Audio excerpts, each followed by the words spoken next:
So welcome for this second day of the forum. So this morning we'll start with the verification session, so 3 talks. And the first talk is about UVVM. We are happy to have today Markus Leiter. So,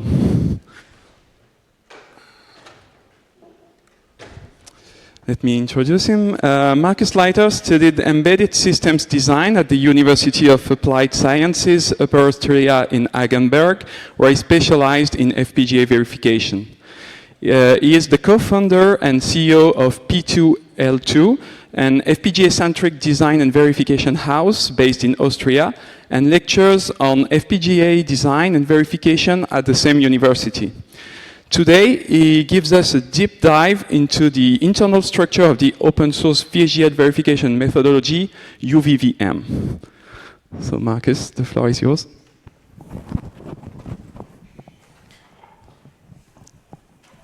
Okay, is it working? Yeah, nice. So thank you for the introduction, Matthew. Again, my name is Markus Leiter. I'm a part-time lecturer at the University in Hagenberg, and I'm also one of the co-founders of P2L2. P2L2 is an embedded and FPGA design center based in Austria, and we are currently a team of 11 professionals. We do mainly FPGA design and verification, a little bit of firmware development, and our projects usually involve a lot of signal processing, for example, for quantum sensors, digital radar, and stuff like that. Okay, today's talk is about the inside of UVVM, but first I will quickly talk about the motivation why we need verification components and a brief overview of UVVM for those of you that don't use UVVM regularly. And then we do a deep dive into the internal code and the communication mechanisms inside UVVM.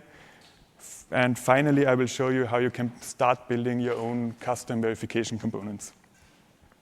And there should be some time for questions and discussions at the end.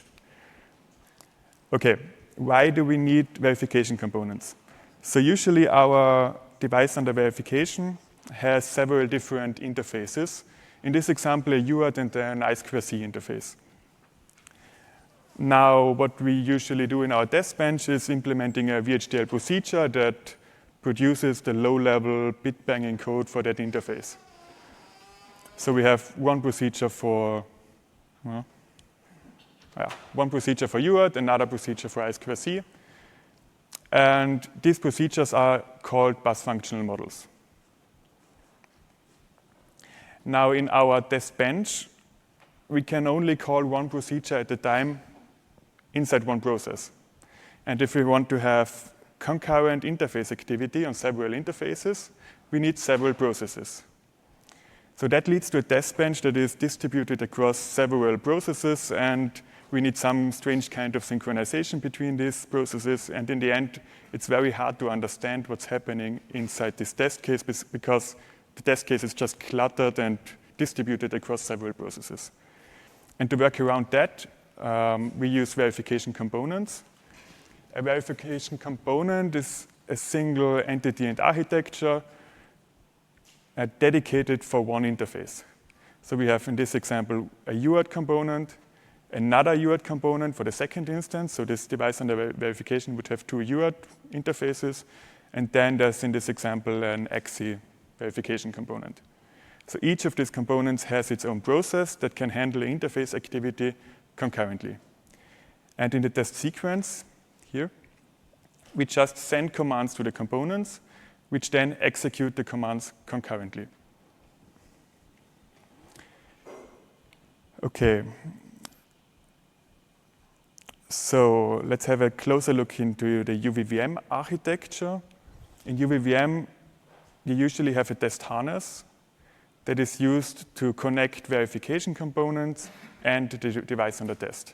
In this test harness, there are a lot of interface signals to connect the components and the device under test, but the test harness itself has no ports. So the port list of the test harness is usually empty. Now in the test bench, you instantiate this test harness and a test sequencer, which is just a process that sends commands to the verification components. And the communication between this test sequence, so the process in the test bench, and the verification components inside the test harness is hidden inside the UVVM verification framework. And now we want to do a deep dive into this communication between test sequence and verification component. Okay, let's first have a look at the test sequence itself. So this is a simplified test sequence that is typical for UVVM-based test. In this example, we tell the UART verification component instance number 1 to send a byte. So UART transmit, UART verification component, instance number 1, send PE. Then another command, send EF. Then we insert a delay to the UART verification component with instance number 1. And after that delay, the component will send again a byte of 26. Then we await the completion of all previously issued commands.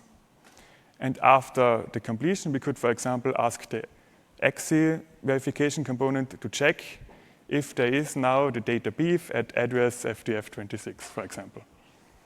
And in the end, before finishing the test, we await the completion of all verification components, so there's some broadcast mechanism included. So, and now what's happening in this communication between test sequence and verification component? There are two main components that are used for communication here.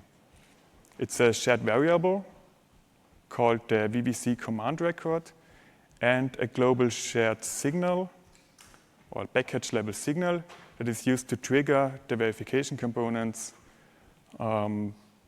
whenever they have to read a new command. Okay, let's first have a look into this shared variable. It just defines all the data that is needed by the verification component to execute a command. And for UART, this could be the operation, like send or receive, transmit or receive. Then the data, 1 byte, for example, the number of bits. So if it's not 1 byte but several, then you can specify the number of bits. There's also a timeout and a message for debugging. And this shared variable is then defined in a package so that the test sequencer, but also the verification component can access it. And for those of you that are familiar with VHDL language reference manuals, you know that this kind of shared variables are deprecated since VHDL 2002. They still work with all the simulators if you put some relaxed flags, but that's the main critique point of UVVM at the moment. But there is a UVVM version 3 that works around that by using protected shared variables. But the current release version is still this. So UVVM version 2 is still the standard, but in version 3 there is a workaround for this non-standard conform syntax. Okay. Now let's have a look into the code inside this UVVM transmit procedure we call in the test sequence. We first fill data into this shared variable we just saw. So we call UART transmit in our test bench. This will set the operation of the shared variable to transmit and set the data to the data we passed to this procedure. There are also some more. I've simplified it here. And after that, it notifies the verification component so that it can read the data from the shared variable and process it. The notification is done via two main concepts. First, there is an instance index. So if we have several instances of the same verification component, we need to specify which UART component in this example is addressed. So we set the instance index to instance number 1. And then it sets the trigger to 1, waits for 0 nanoseconds, which just produces a delta cycle to allow the verification component to react. And then it resets the trigger. And what's important is that no simulation time passes here. So we produce a delta cycle, but the simulation time stays at the same point. So if we call this procedure several times in a row in our test sequence, the simulation time will still be at the same point, except for delta cycles. Okay, let's have a look into the internal structure of the verification component itself. It contains of these three main parts, which is the interpreter that receives the commands from the test sequence, a command queue, and the executor that then calls the bus functional model, which actually puts the data on the bus between the verification component and the device under verification.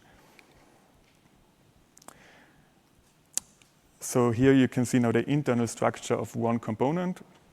And what's important is that this shared variable and this package level trigger signal both are connected or used by the interpreter process inside the component. So this interpreter is handling the communication between test bench and component. Okay, what's the interpreter doing? It just waits for the trigger signal. The trigger was set by the transmit procedure we saw before.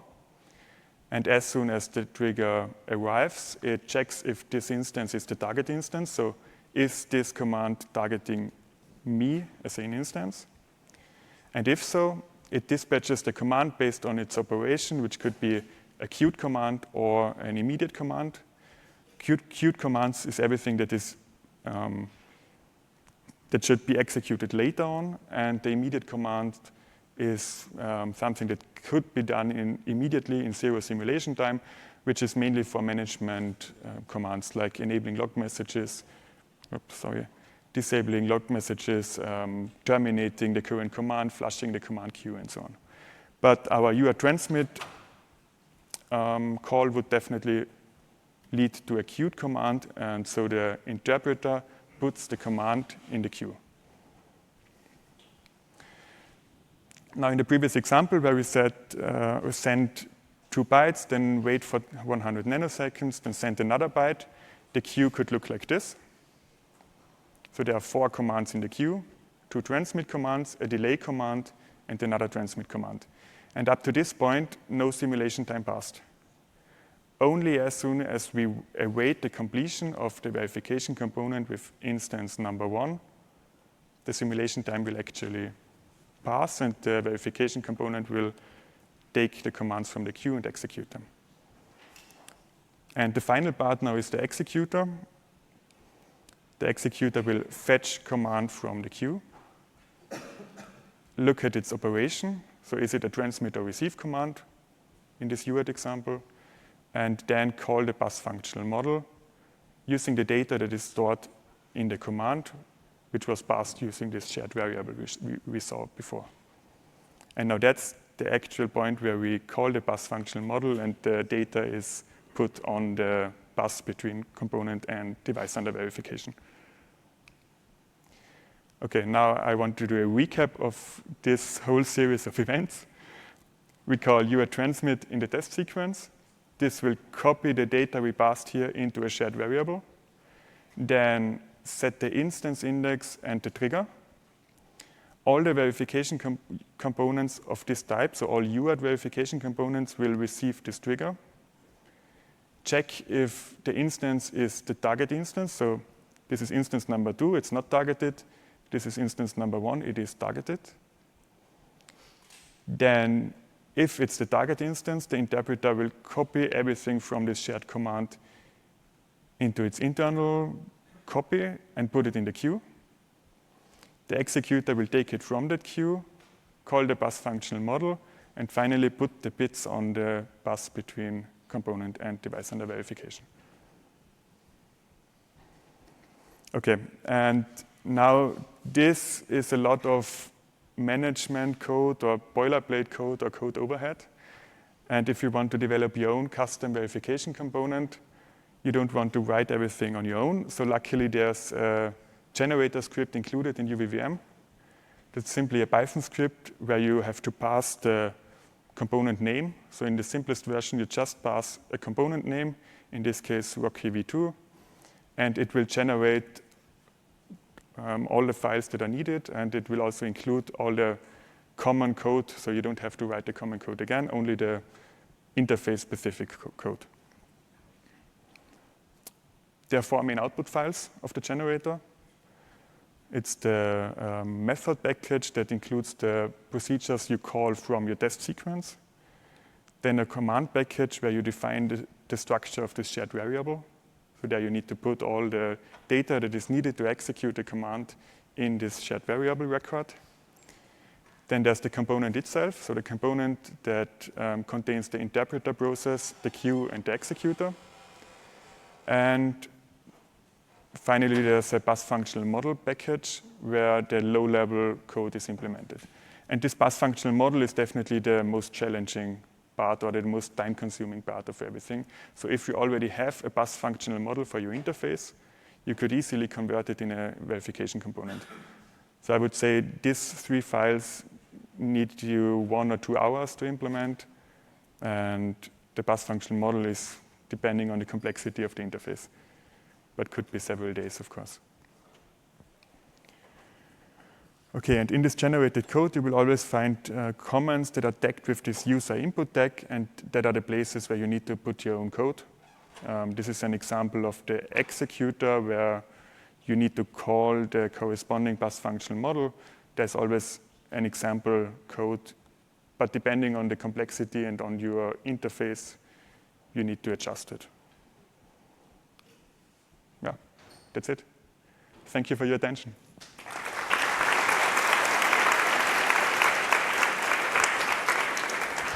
Thank you, Markus. Time for question. Do we have any? Yep. Hello, my name is Frans Schreuder. Could you get closer? Sorry? Closer to the mic, yeah. Nice. I am a very happy user of UVVM. One thing I never understood from UVVM, though, is how you run the simulation. Like, how do you compile the, get the compile order and things like that. For, well, we are using VUnit for that. Last year I did also a talk here about combining VUnit and UVVM. That's what we exactly at our do. company, we use VUnit as a top-level test execution framework, and then use UVVM inside VUnit for implementing the test cases. That's exactly what we do as well, but I wonder whether I was missing something in UVVM or whether that's the case. I've put that as an open source repository on GitHub, so you can find it there. There's an example of combining VUnit and UVVM. If you can't find it, just write me an email. Okay. No, well, we are already doing that. Oh, you already do that? Okay. Yeah. That's, in my opinion, that's the best solution at the moment. Okay. There is also some kind of copy of VUnit included in UVVM. So they have their own management, Python-based test management framework, but I'm a fan of using VUnit because it's more flexible. Okay. I think there is another option. You can use Hog and UVVM as well. That is. Sure. Then you have the file order will be the one that you define in Hog. So it's. Of course. I mean, in the end, UVVM includes a Dickel-based build system, so you can always build UVVM using Dickel, and then include it as an external library in your build system or in your test framework. Yeah. Sorry, in the back. Hi, thank you for the talk. Does it have a similar system like scoreboards? I know that UVMs have scoreboards, and scoreboards are really good to keep track of, let's say, if you have a massive test bench testing environment. Is there something Sorry, could you get closer to the mic? I have troubles to understand it. Is there something similar to scoreboards in UVVM? Of course, there are scoreboards. I've just removed them for simplification, but there are 2 types of scoreboard. You can either include the scoreboard directly in the verification component, or you can use a separate scoreboard that is just an instance where you send the expected and the actual data to it. Is that part of the test harness, or yes, you would put it in the test harness, because the idea behind this test harness is that all the, I would say, structural code and all the connecting signals are encapsulated in the test harness. And in your test bench, you just instantiate a test harness that has no interface. So this is really just one line of code. And if you have several test benches, you can always instantiate the same test harness. So I would put everything in the test harness if it is of common interest for several test benches or tests. Thank you. Other questions? Yeah, thank you very much for your presentation, very clear. But I have a question about adding your own components. So did I understand correctly that you have to modify some of the BFM files, some of the UVVM files? If you want to implement your own component, you start using the generator script. It then generates all the blank files. Good. Yeah, and then you just edit the blank files. Because on the slide, the left two files, the packages, are they also generated or are they part everything you see here are generated files, and Okay. they include a lot of common code already. Okay. And you only need to adjust those lines where you see this user input tag. So it clearly marks where you need to put your input. But the bus function model is the main point where you need to implement your custom interface, of course. Okay. I'm just asking to make sure you don't have to make the UVVM repository dirty while doing this. So it's all in your... No, you don't. I mean, that depends on your build system or how you want to build the test in the end. You can either include the custom or your custom component into the repository, so fork it and then include it directly there. Then you can use the Dickel scripts that are included in UVVM to build it. And otherwise, if you use vUnit, for example, you can put it wherever you want. Okay. Yeah. Thank you. Thank you for the nice presentation. I was wondering one thing regarding the share variable that you use to communicate with the VVC. Why using a share variable and not a command instead? I understand that this is the way So it's set variable and not? And not a queue, a command queue directly. In UVVM, there are also broadcasts, so you can send a command to several components. And that's why the queues are located inside the components. So, for example, one command could have, or one verification component could already have some commands in the queue. The other don't, or does not. And if you do a broadcast then this broadcast command would be attached to all the components. And so it's just more flexibility. So having a single queue for all the instances would be a limitation. And you cannot have several queues because that's a little bit difficult in VHDL. Okay, understood. Thank you.